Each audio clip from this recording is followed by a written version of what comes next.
I believe I'm in my performative readers phase where I want to tell the world what books I have been reading, what books I love to read, and I particularly feel grateful to this Princey who recommended me the book that I'm going to talk about today, 2 3 years back, and I still keep going back to this book again and again. It is such a joy to read it every time, and it isn't like I read cover to cover every time, but there are certain poems that I pick up and read, and it just helps me pass through the phases when I feel low on energy. And this book is really one that has kept me sane. The soul is new and is always new again. This line is Ranjit Hoskote's translation of a poem originally composed in Kashmiri language by 14th century poet Laleshwari, or Lal as she is popularly remembered as. Lalla was a Shivite poet and a woman who was unconventional in her own ways. She refused to be controlled by fear. She refused to be confined within the four walls of her home. Her prayers are as much words of a rebel as they are prayers. And for once, her poems actually split open the reality of this world.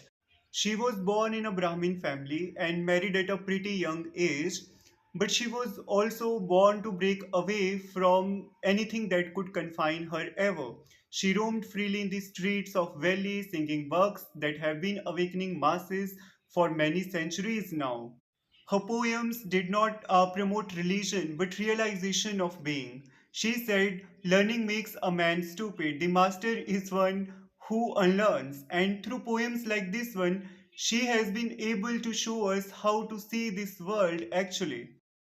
We know in every age people who speak truth are called insane, right? So Laldade was no exception. She was called insane, she was laughed at, but she, being herself, walked unclothed, unashamed, and said, if the world can't see my soul, let it see the body.